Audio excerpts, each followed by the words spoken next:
zéro limite. Vérité intégrale, humour total. Le podcast de développement personnel comme vous ne l'avez jamais vu.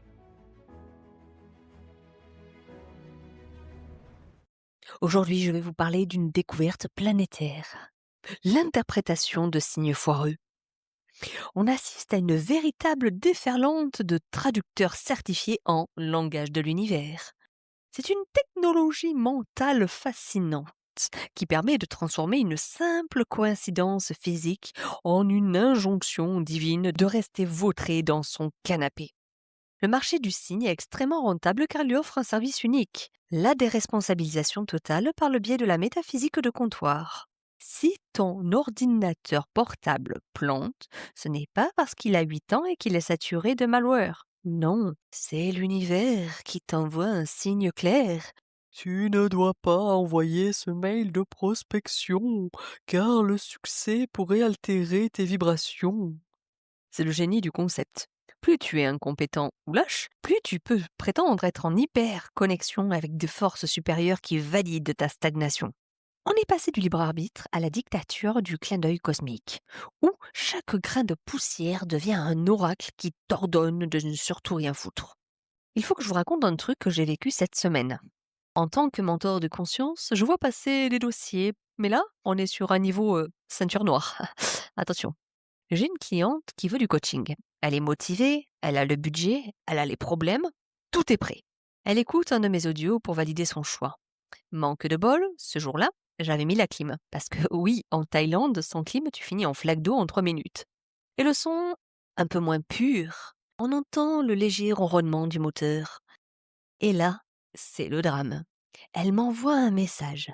Sarah, j'ai entendu le bruit derrière ta voix. C'est un signe. L'univers m'envoie un signal de danger, une vibration parasite. Je sens que si je signe avec toi, un péril rôde. Un péril? Mais quel péril? C'est juste un compresseur Toshiba, madame. Le seul danger, c'est que j'attrape un rhume. Mais non, pour elle, le moteur de ma clim, c'est l'archange Gabriel qui descend du ciel pour lui dire « Fuis, Jacqueline, fuis la transformation, reste dans tes problèmes, c'est plus sûr, pars, ne te retourne pas et ne reviens jamais !» C'est incroyable cette capacité à transformer un bruit de ventilateur en une alerte FBI spirituelle. On cherche le danger dans la qualité de MP3 pour éviter de voir que le vrai danger, c'est de rester exactement la même personne pendant les 20 prochaines années. On connaît tous ce petit frisson quand on a une décision importante à prendre. Alors on se met à l'affût. On devient des traqueurs de présages. On sort de chez soi. On voit un chat noir. Ah, c'est pas le bon jour pour signer le contrat. On arrive au feu. Il passe au rouge. C'est l'univers qui me dit de ralentir mon ascension sociale. On cherche n'importe quelle excuse pour valider notre propre peur. On se raconte des histoires de synchronicité pour ne pas admettre qu'on est juste pétrifié. On appelle ça suivre son intuition, alors qu'on est juste en train de suivre sa trouille. Si on trouve une place de parking tout de suite, c'est que c'est aligné. Si on doit tourner 3 fois, c'est que le projet n'est pas mûr.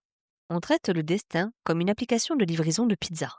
S'il y a le moindre retard, on annule tout et on se plaint. On passe notre temps à interpréter les nuages, les plaques d'immatriculation et le vol des oiseaux pour s'assurer que le chemin le plus facile est forcément le chemin le plus sacré. On préfère être une victime du sort qu'un acteur de sa propre vie.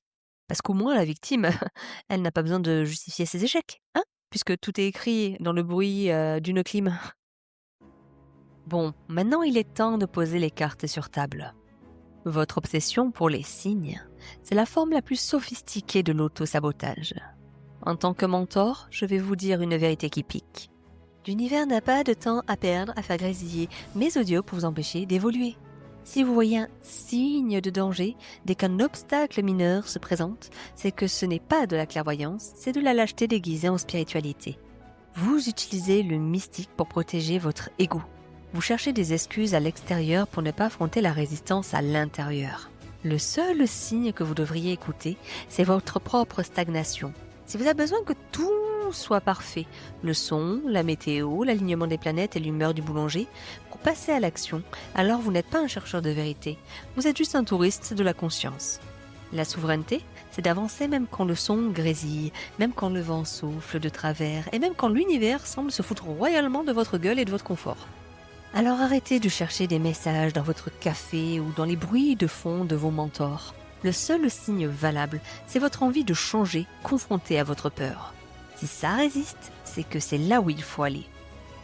La prochaine fois que vous direz « c'est un signe », demandez-vous « est-ce que c'est un message du destin ou est-ce que c'est juste moi qui cherche une porte de sortie pour ne pas avoir à grandir et pour ne pas avoir l'air con ?»